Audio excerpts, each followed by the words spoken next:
संपदा the resource channel में आपका हार्दिक स्वागत है।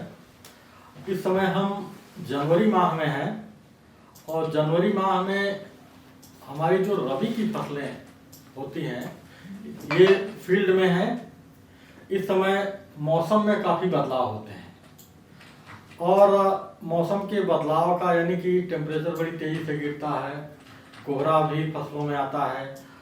रबी मौसम में जो सर्दियों की बारिश होती है ये भी जो है संभावित होती है। तो कुल मिलाकर के मौसम में जो परिवर्तन होता है रबी के विभिन्न फसलों के लिए, तो इस समय जो इम्पैक्ट पॉइंट हैं, जो मुख्य कार्य होते हैं इन फसलों में करने के, ये इन पर विचार करना अत्यंत महत्वपूर्ण है कृषि के लिहाज से। इस समय हमारे पर चर्चा के लिए हमारे साथ हैं डॉक्टर MP उपाध्याय साहब, जो पूर्व कृषि निदेशक उत्तर प्रदेश रह चुके हैं।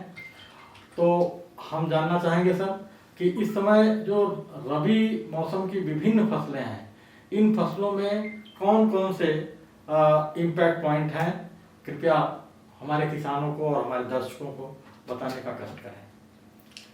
देखिए, जनवरी का महीना, बहुत से लोग तो ये सोचते हैं कि इस समय कृषि में बहुत ज़्यादा कार्य नहीं होते हैं जी, लेकिन ये महीना कृषि की देखभाल के लिए बहुत ही महत्वपूर्ण है। जी जी, क्योंकि सब फसलें खेतों में खड़ी होती हैं और उनकी अच्छी देखभाल अगर नहीं होगी तो उससे हानि हो सकती है। जी जी, हम जो हमारे यहाँ की जो सबसे मुख्य फसल है जी वो रबी की, जी, वो गेहूँ है। बिल्कुल। गेहूँ कुछ लोगों ने नवंबर के प्रथम पखवाड़े में बोया है, कुछ लोगों ने नवंबर के दूसरे पखवाड़े में बोया है। जी जी जी, और कुछ ऐसे किसान भाई भी हैं, हम लोग खेतों में भी गए हैं तो देखा है कि उन्होंने दिसंबर में गेहूँ बोया है, विलम्ब से गेहूँ बोया है। जी, और ऐसे किसान से भी बात हुई कि जिन्होंने 20 दिसंबर को जो है गेहूँ की बुआई की है। बिल्कुल बिल्कुल। तो विभिन्न स्थितियों में जो गेहूँ की फसल है उसके लिए जनवरी माह में क्या करना है, उस पर हम किसान भाइयों को ये परामर्श देंगे कि जिन्होंने 20 दिसंबर या दिसंबर के माह में गेहूँ बोया है और जिन्होंने अभी तक पहली सिंचाई नहीं की है तो वो बिना किसी विलंब के तत्काल हल्की सिंचाई कर दें जी। और इसमें ये ध्यान रखें कि अगर उनके खेत की मिट्टी बलुई दोमट है तब तो वो सिंचाई के बाद टॉप ड्रेसिंग करें। जी जी, और अगर उनकी खेत की मिट्टी दोमट या भारी दोमट है तब वो टॉप ड्रेसिंग यूरिया की जो पहली डोज है, पहली खुराक है, उसकी सिंचाई से पहले कर दें और उसके बाद सिंचाई कर दें। यानी विलंब से जो गेहूँ हो गया है। और ऐसा मैं इसलिए कह रहा हूँ जी कि विलंब से जो गेहूं बोया गया है उसमें तो बल्कि ये कहा जाता है कि 21 से 25 दिन नहीं बल्कि 18 दिन के बाद ही पहली सिंचाई जो ताजमूल वाली होती है, अवस्था की होती है, वो 18 दिन पर ही कर देनी चाहिए। तो उनको वो सिंचाई तत्काल करनी चाहिए। और मैं हल्की दोमट की और उसकी बात इसलिए कह रहा था कि हल्की दोमट में अगर हल्की सिंचाई करेंगे तो 5-6 दिन के बाद आप खेत में घुसने लायक खेत हो जाएगा और आप टॉप ड्रेसिंग कर सकते हैं। तो कीचड़ बहुत पैर जो है। हाँ, और जो दोमट मिट्टी होगी या उससे भारी दोमट होगी उसमें आप 8 दिन तक 10 दिन तक घुस नहीं पाएंगे। बिल्कुल ठीक बात। तो ज़्यादा समय लग जाएगा और उसमें जो है वो खरपतवार वो ज़्यादा तेजी से बढ़ेंगे और आप जो है दवा का इस्तेमाल भी टाइम पे कर नहीं पाएंगे। तो आप अच्छा ये होगा कि यूरिया की टॉप ड्रेसिंग भी करके सिंचाई करें। जो हल्की मिट्टी है उसमें सिंचाई के बाद टॉप ड्रेसिंग करें, भारी मिट्टी में सिंचाई के पहले ही खाद दे करके तब जो है सिंचाई करें। अच्छा, और जो दूसरी टॉप ड्रेसिंग जिनकी मतलब समय से जो गेहूँ बोया गया है उसमें, और जिसमें समय से गेहूँ बोया गया है वो ताजमूल अवस्था वाली सिंचाई 21 से 25 दिन वाली होती है, वो कर चुके होंगे। हाँ, कर चुके हैं। उनको अब दूसरी सिंचाई जो टिलरिंग की स्टेज की होती है वो सिंचाई उन्हें करनी है। अच्छा। किसान भाई इस समय का एक बात का ध्यान रखें कि जनवरी में वर्षा भी संभावित है। तो जो शरतकालीन जो शीतकालीन वर्षा होती है, जी। अगर वो वर्षा हो जाती है तो उससे अगर वर्षा थोड़ी सी भी ठीक है तो समझ लीजिए कि उससे एक सिंचाई का लाभ मिल जाता है। यानी दूसरी सिंचाई आपको हाँ, करने की तो जरूरत नहीं दूसरी पड़ेगी। सिंचाई करने की आवश्यकता नहीं पड़ेगी। जी। इस बात का ध्यान रखें। और एक गेहूं में ये सब इसका भी ध्यान रखें कि देख लें कि कौन से खरपतवार आपकी फसल में है। जिनका टाइम से बोया हुआ है वो खरपतवार नियंत्रण का काम कर चुके होंगे, दवा का इस्तेमाल कर चुके होंगे। देखिए खरपतवारों में रबी के आपके चटरी, मटरी, हिरनखुरी, आपका गेहूंसा, जैसे गुल्ली डंडा भी कहते हैं, फेलिक्स माइनर है, हिरनखुरी है, आपका बथुआ है और दो दलीय जो हाँ खरपतवार है, बथुआ है। तो उसमें चौड़ी पत्ती वाले और सकरी पत्ती वाले दोनों तरह के खरपतवार होते हैं। अब अगर केवल चौड़ी पत्ती वाले खरपतवार ही हैं तब आप 2,4-D का इस्तेमाल करें, और अगर चौड़ी पत्ती और सकरी पत्ती दोनों तरह के खरपतवार हैं तब आप सल्फर, सल्फ्यूरान या आइसोप्रोटोरान इन दवाओं में से किसी का भी इस्तेमाल करें, छिड़काव करें उनका, और इनसे दोनों तरह के जो खरपतवार हैं वो नष्ट हो जाएंगे। सल्फोसल्फ्यूरान जो 13 ग्राम का होता है, जी जी, 13.5 ग्राम का, तो अच्छा होती है। जी जी। अब एक चीज इसमें एक ध्यान रखें, एक बात में बहुत इम्पोर्टेंट बात आपको बता रहा हूँ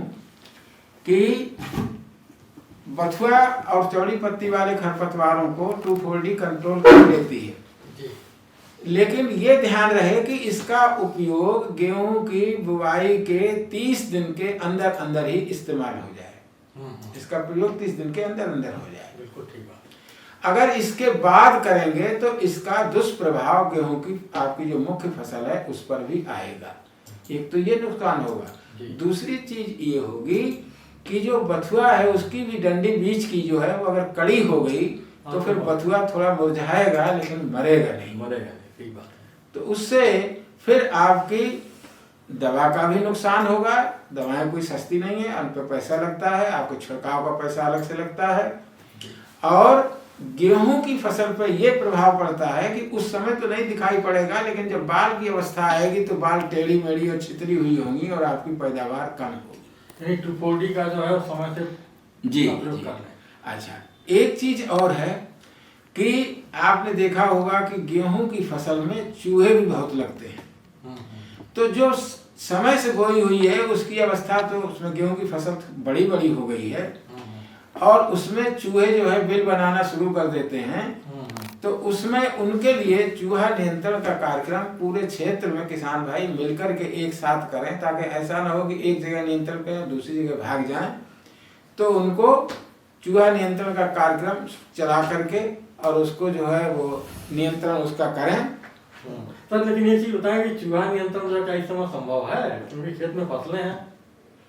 नहीं, चूहा नियंत्रण तो उसमें क्या दिक्कत है, जो उनके बिल हैं, जो बिल बनाए उनको देख लें और उसमें जिंक फास्फाइड से बने चारे और एल्युमिनियम फास्फाइड की टिकिया प्रयोग करते हैं, उसमें डाल करके थोड़ा सा पानी डाल देते हैं, बंद कर देते हैं उसे। थोड़ा नहीं ठीक है मेरे तो इसमें चूहा जो है मरता है उसमें। जब हार्वेस्टिंग होती है तो चूहे का अभियान चलाया जाता है। जी जी जी। अब देखिए जौ की भी फसल है, हालांकि कम होती है, लेकिन अब जौ का अच्छा दाम मिलने लगा है तो लोग जौ की तरफ आकर्षित हो रहे हैं, क्योंकि उसकी और बहुत सारी चीजें बनती हैं। तो जौ में जो है वैसे तो कहते हैं कि जौ ज्यादातर सिंचित क्षेत्र की तरफ ले जाते हैं, लेकिन अगर 1-2 सिंचाई जौ को मिल जाए तो 2 सिंचाई पर भी जो है जौ बहुत अच्छा पैदावार देता है। जौ में जो सिंचाई कर रहे हैं। जी जी।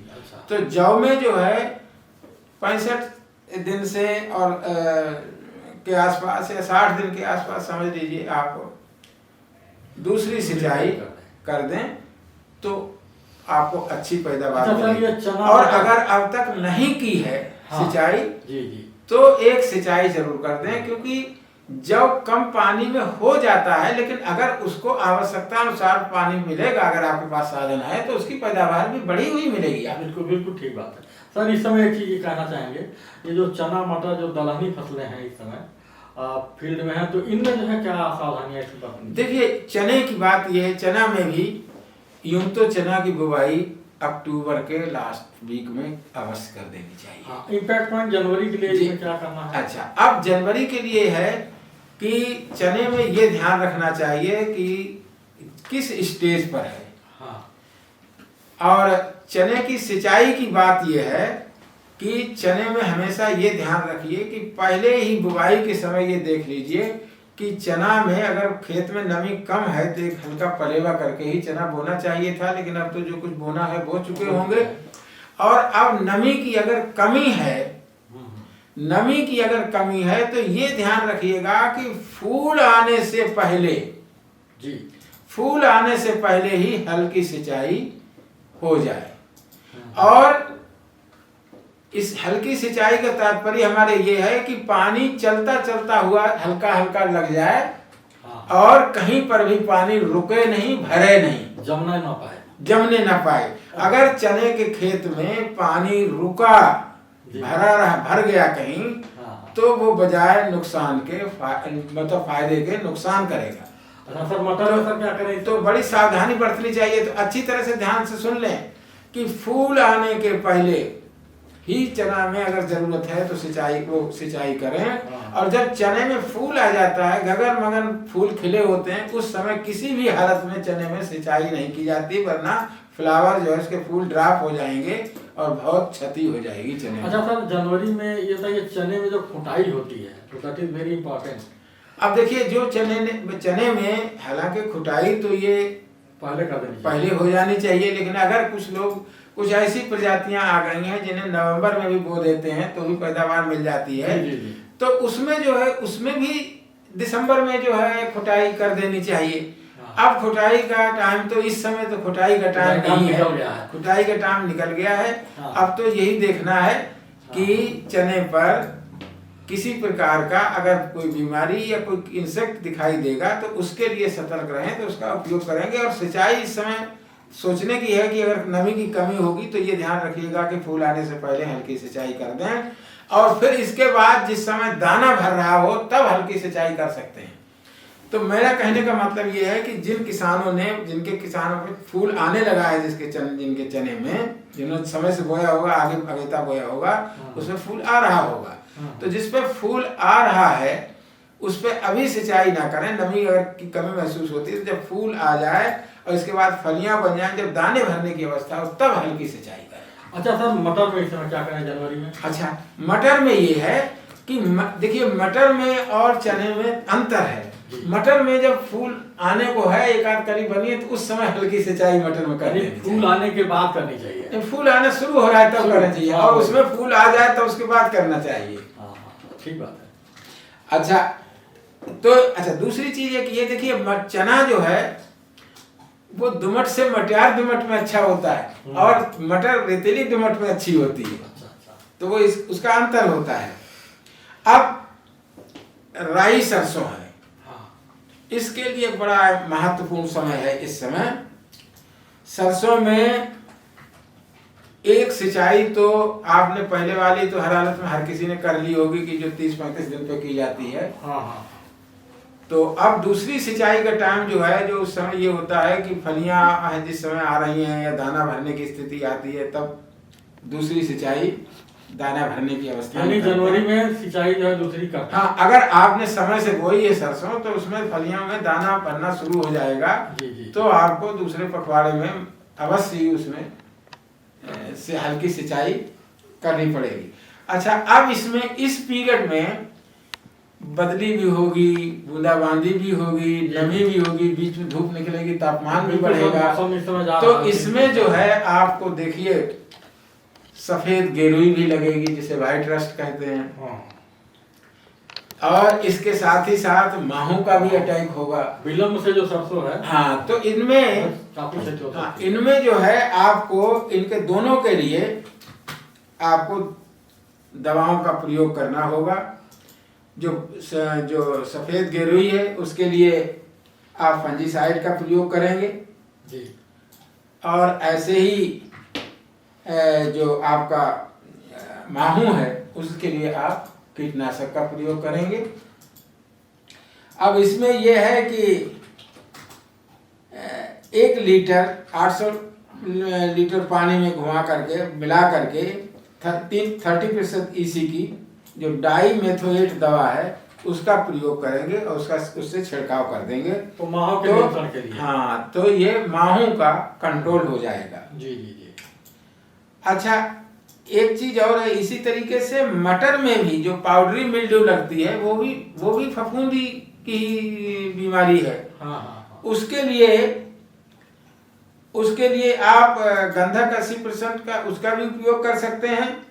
और इसके अलावा जो आप जिंक मैग्नीज कार्बामेट, मैंकोजेब जिसे कहते हैं, उसकी भी 2 किलो मात्रा प्रति हेक्टेयर 800 लीटर पानी में मिला के उस पर छिड़काव कर सकते हैं।